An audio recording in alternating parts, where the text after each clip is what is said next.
Hello friends, आप सभी का स्वागत है फौजी क्लासेज में। तो आज का हमारा टॉपिक रहेगा चंद राजवंश। आज हम इसे शुरू कर रहे हैं। इसे हम 2-3 वीडियो में कवर करेंगे क्योंकि ये काफ़ी बड़ा टॉपिक है। आज हम इससे रिलेटेड टॉप 50 एमसीक्यू देखेंगे जो एग्ज़ाम में रिपीट हुए हैं और बार बार रिपीट होते रहते हैं। तो वीडियो लास्ट तक ज़रूर देखिएगा क्योंकि यहाँ से आपका 1 नंबर पक्का हो जाएगा, क्योंकि हर एग्ज़ाम में यहाँ से क्वेश्चन पूछा ही जाता है। चलिए हम बढ़ते हैं आगे और अपना पहला क्वेश्चन देखते हैं कि चंद वंश की प्रारंभिक राजधानी कहाँ थी। इसमें बताना है कि चंद वंश की प्रारंभिक राजधानी कहाँ थी। तो ये थी चंपावत, क्योंकि चंद वंश का जो शुरू हुआ था दौर वो चंपावत से ही हुआ था और उसी को प्रारंभिक राजधानी बनाया गया था। अगला क्वेश्चन देखते हैं कि मूनाकोट ताम्रपत्र चंद राजाओं के किस व्यवस्था से संबंधित है। देखिए इसमें 2-3 क्वेश्चन बनते हैं, उसको समझ लीजिए।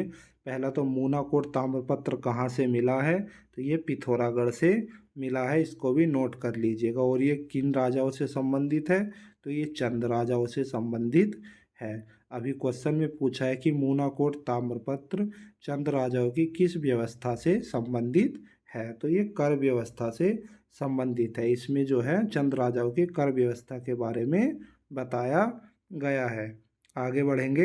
अगला क्वेश्चन है हमारा, उत्तराखंड में किस वंश के पश्चात चंद राजवंश का शासन स्थापित हुआ था। देखिए जो चंद राजवंश शुरू हुआ था ये किस वंश के पश्चात हुआ था, यही इसमें बताना है। तो ये हुआ था कत्यूरी वंश के पश्चात प्रारंभ हुआ था इनका शासन। आगे बढ़ेंगे और अगला क्वेश्चन देखते हैं।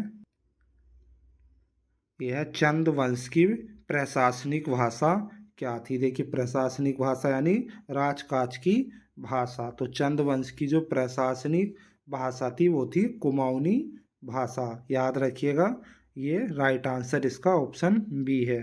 आगे बढ़ेंगे। अगला क्वेश्चन है हमारा, एटकिंसन के अनुसार चंद वंश का संस्थापक कौन था। देखिए इसमें 2 क्वेश्चन बनते हैं। इसमें पूछा है एटकिंसन के अनुसार, तो आप नोट कर लीजिए। एटकिंसन और बद्रीदत्त पांडे जी के अनुसार जो है चंद वंश का संस्थापक माना जाता है सोमचंद को। इसका राइट आंसर है ऑप्शन बी। और दूसरा इसमें बनता है कि हर्षदेव जोशी, फ्रेजर साहब, यशवंत कटोच या हैमिल्टन के अनुसार जो चंद वंश का संस्थापक माना जाता है वो माना जाता है थोहर चंद को। तो ये दोनों आप टॉपिक अलग अलग क्लियर रखिएगा। आगे बढ़ेंगे।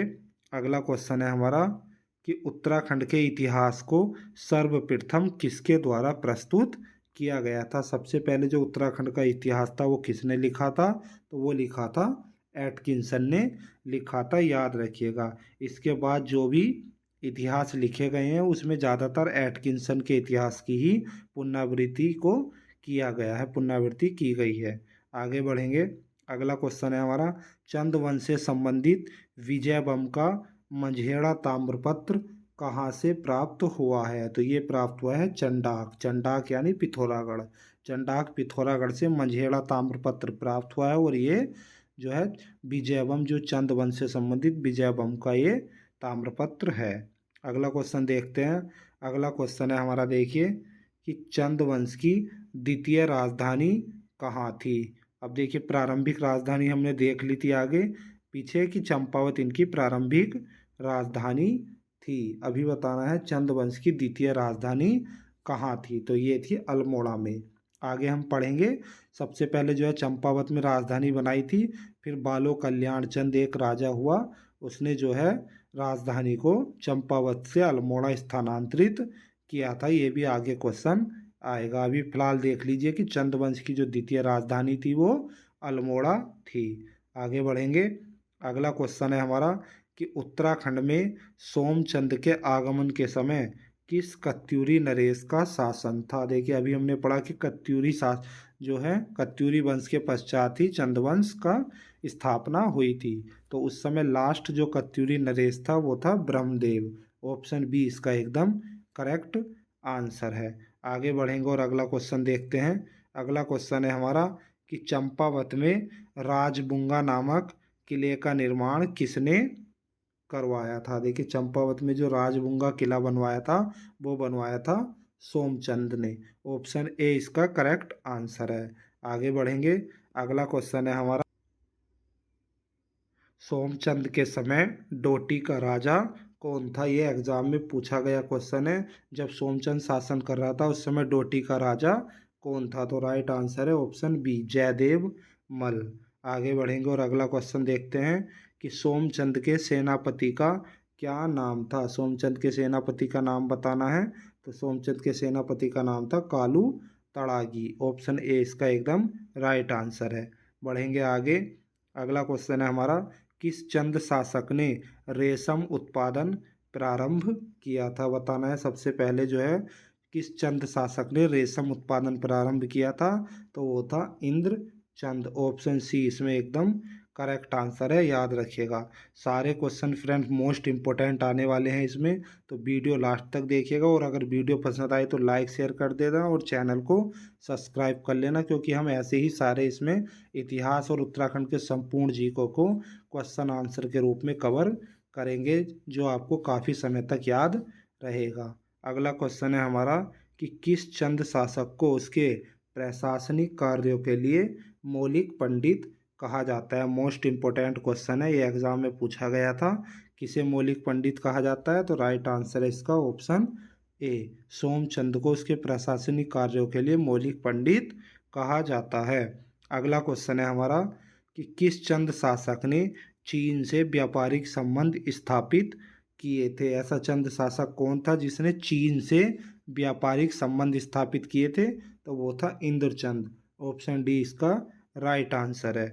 अगला क्वेश्चन देखते हैं कि किस चंद शासक को चंद वंश का वास्तविक संस्थापक माना जाता है? देखिए वास्तविक संस्थापक जो माना जाता है वो माना जाता है थोअर चंद को। ऑप्शन सी इसका करेक्ट आंसर है, याद रखिएगा। ये क्वेश्चन भी एग्जाम में पूछा जा सकता है। अगला क्वेश्चन है कि चौथानी ब्राह्मणों की नियुक्ति किसने की थी? ये एग्जाम में पूछा गया था। तो चौथानी ब्राह्मणों की जो नियुक्ति करी थी वो सोमचंद ने करी थी। ठीक है, इसको जो है मार्क करके याद रखिएगा। आगे बढ़ेंगे। अगला क्वेश्चन देखते हैं हम कि कुमाऊं में पंचायती राज व्यवस्था किसके द्वारा शुरू की गई थी? तो देखिए पंचायती राज व्यवस्था जो शुरू की गई थी वो करी थी सोमचंद ने। ऑप्शन बी इसका राइट आंसर है। आगे बढ़ेंगे। अगला क्वेश्चन देखते हैं, निम्नलिखित में से कौन सा चंद शासक अलाउद्दीन खिलजी के समकालीन था? इसमें से बताना है अलाउद्दीन खिलजी के समकालीन कौन सा शासक था? तो राइट आंसर है इसका ऑप्शन सी, त्रिलोक चंद जो था वो अलाउद्दीन खिलजी के समय ही समकालीन शासन कर रहा था। आगे बढ़ेंगे। अगला क्वेश्चन है हमारा, ज्ञानचंद को गरुड़ की उपाधि किसने दी थी? मोस्ट इम्पोर्टेंट क्वेश्चन है, कई बार एग्जाम में पूछा हुआ क्वेश्चन है ये। तो ज्ञानचंद को जो गरुड़ की उपाधि दी थी वो दी थी फिरोज शाह तुगलक ने। ऑप्शन सी इसका एकदम करेक्ट आंसर है। और ये एक ऐसा शासक था ज्ञानचंद जो सबसे पहले दिल्ली दरबार में गया था। ये भी याद रखिएगा, पूछा जाता है कि चंद वंश से जो पहला शासक था जो दिल्ली दरबार में भेंट लेकर गया था तो वो था ज्ञानचंद। आगे बढ़ेंगे। अगला क्वेश्चन है हमारा कि कुमाऊं में एपण कला की शुरुआत किस चंद शासक ने की थी? देखिए कुमाऊं में जो एपण कला शुरू हुई थी वो उसकी शुरुआत करी थी सोमचंद ने। ऑप्शन ए इसका करेक्ट आंसर है। आगे बढ़ेंगे। अगला क्वेश्चन है हमारा, वह विलासी चंद शासक कौन था जिसका फायदा उठाकर खासों ने कुमाऊं पर अधिकार कर लिया था? देखिए ये भी इम्पोर्टेंट क्वेश्चन है। ऐसा शासक बताना है जो विलासी शासक था, हमेशा विलास में रहता था और उसका फायदा उठाकर खासों ने कुमाऊं पर अधिकार कर लिया था। तो वो था बीणाचंद। बीणाचंद एक ऐसा शासक था जिसने अपने राजकाज पर ध्यान नहीं दिया, जिसके कारण खसों ने कुमाऊं पर अधिकार कर लिया था। ठीक है, और खसों की जो ये रहे थे, खस राजाओं ने 196 वर्षों तक फिर शासन किया था। आगे बढ़ेंगे।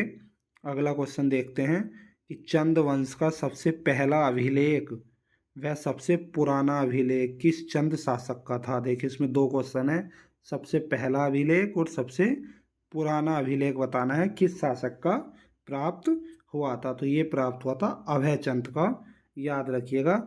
ये 1371 ईस्वी का अभिलेख मिला है, इसे नोट कर लीजिएगा। 1371 ईस्वी का मिला है, जो सबसे पहला और सबसे पुराना अभिलेख है चंद शासकों में। आगे बढ़ेंगे और अगला क्वेश्चन देखते हैं। ग्रामों में बूढ़ों व सयानों की नियुक्ति किसके द्वारा की गई थी या किसने की थी? तो राइट आंसर है इसका ऑप्शन डी, सोमचंद ने की थी। आगे बढ़ेंगे, अगला क्वेश्चन है चंद वंश का पुनः संस्थापक किसे माना जाता है? ये भी मोस्ट इम्पोर्टेंट, देखिए इसमें कंफ्यूज नहीं होना है। चंद वंश का संस्थापक सोमचंद, चंद वंश का वास्तविक संस्थापक थोहरचंद और चंद वंश का पुनः संस्थापक बीरचंद को माना जाता है। ऑप्शन बी इसका करेक्ट आंसर है। तीनों क्वेश्चन अलग अलग आपको अच्छे से याद रखने हैं। अभी देखिए बीरचंद को पुनः संस्थापक क्यों माना जाता है? अभी आपने पीछे पढ़ा कि बिलासी राजा था बीणा चंद, उसके समय खसों ने क्या कर लिया था? अधिकार कर लिया था। तो जब बीरचंद शासक बना तो इसने क्या किया? खसों को हराकर कुमाऊं पर फिर से 196 वर्षों के बाद जो है कुमाऊं पर अधिकार किया था, इसलिए इसको पुनः संस्थापक माना जाता है चंद वंश का। आगे बढ़ेंगे, अगला क्वेश्चन है हमारा मझेड़ा ताम्रपत्र में ज्ञानचंद को कौन सी उपाधि दी गई है? ये अभी पीछे एग्जाम में पूछा गया था। तो जो है मझेड़ा ताम्रपत्र में ज्ञानचंद को कहा गया है श्री राजा विजय ब्रह्मा। ऑप्शन बी इसका एकदम करेक्ट आंसर है। आगे बढ़ेंगे, अगला क्वेश्चन है हमारा चारान उचार किले का निर्माण किस चंद शासक ने कराया था? देखिए चारान उचार किला बहुत मोस्ट इम्पोर्टेंट है, याद रखिएगा। पहले तो आप देख लीजिए कि चारान उचार किला है कहाँ, तो ये भी याद रखना कि चारान उचार किला जो है ये अल्मोड़ा में स्थित है। और इसका जो निर्माण कराया था ये कराया था सोमचंद ने। किसने कराया था? सोमचंद के द्वारा कराया गया। तो इसका राइट आंसर है ऑप्शन ए। आगे बढ़ेंगे और अगला क्वेश्चन देखते हैं कि गढ़सारी ताम्रपत्र किस शासक से संबंधित है? गढ़सारी ताम्रपत्र किस शासक का है? तो राइट आंसर है इसका ऑप्शन बी, थोहरचंद का से संबंधित है गढ़सारी ताम्रपत्र, याद रखिएगा।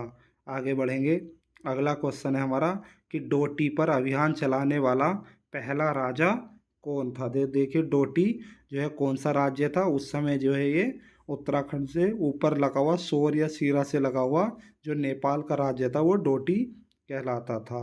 तो डोटी पर अभियान चलाने वाला जो पहला राजा था वो था ज्ञानचंद, याद रखिएगा। ऑप्शन बी इसका एकदम करेक्ट आंसर है। आगे बढ़ेंगे, अगला क्वेश्चन देख लेते हैं कि मोहम्मद बिन तुगलक के समकालीन कौन सा चंद शासक था? ये बताना है। पीछे हमने देखा था कि अलाउद्दीन खिलजी के समकालीन त्रिलोक चंद था, और यहाँ पर मोहम्मद बिन तुगलक के समकालीन जो है इसमें राइट आंसर है ऑप्शन डी, अभय चंद जो था वो मोहम्मद बिन तुगलक के समकालीन था। आगे बढ़ेंगे, अगला क्वेश्चन है हमारा चंद वंश का पहला शासक कौन था जिसने डोटी की अधीनता स्वीकार नहीं की थी? मोस्ट इम्पोर्टेंट क्वेश्चन है ये और एग्जाम में पूछा गया था।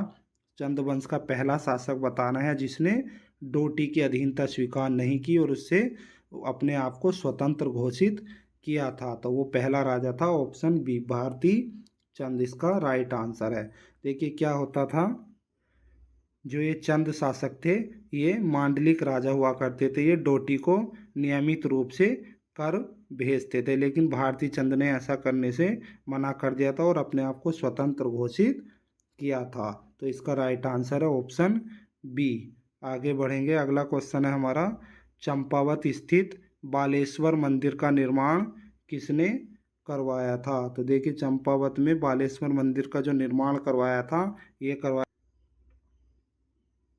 राइट आंसर है इसका ऑप्शन सी, उद्यान चंद ने जो है चंपावत में बालेश्वर मंदिर का निर्माण करवाया था। आगे बढ़ेंगे, अगला क्वेश्चन है बालेश्वर मंदिर का वास्तुकार कौन था? ये एग्जाम में पूछा गया था। बालेश्वर मंदिर का जो वास्तुकार था वो था जगन्नाथ मिस्त्री, याद रखिएगा। आगे बढ़ेंगे, अगला क्वेश्चन है गरुड़ ज्ञानचंद ने नीलू कटहत को कौन सी उपाधि दी थी। देखिए गरुड़ ज्ञानचंद जो नीलू कठैत को उपाधि दी थी वो कुमैया खिल्लत की दी थी। ऑप्शन ए इसका राइट आंसर है, याद रखिएगा। आगे बढ़ेंगे कि वर्ष 1191 में अशोक चल के आक्रमण के समय कुमाऊं का राजा कौन था। जब अशोक चल ने 1191 में आक्रमण किया तो उस समय कुमाऊं का राजा नानकी चंद था। ऑप्शन बी इसका राइट आंसर है। आगे बढ़ेंगे और अगला क्वेश्चन देखते हैं कि नानकी चंद के बारे में किस लेख से प्राप्त होता है, जानकारी किस लेख से मिलती है नानकी चंद के बारे में। तो ये मिलती है हमें त्रिशूल लेख से, जो गोपेश्वर का त्रिशूल लेख है उससे हमें नानकी चंद के बारे में जानकारी मिलती है, याद रखिएगा। आगे बढ़ेंगे, अगला क्वेश्चन है चंद वंश का पहला शासक कौन था जो दिल्ली सल्तनत में गया था। देखिए ये मैंने पीछे भी बताया है, चंद वंश का पहला शासक जो दिल्ली सल्तनत में गया था वो ज्ञानचंद था, ये याद रखिएगा। और इसको गरुड़ की उपाधि फिरोज शाह तुगलक ने उसी समय दी थी। आगे बढ़ेंगे, अगला क्वेश्चन है हमारा भारती चंद के समय नेपाल पर किसका शासन था। जब भारती चंद शासक बना उस समय नेपाल पर किसका शासन चल रहा था, किस वंश का, तो वो था मल वंश। ऑप्शन ए इसका करेक्ट आंसर है।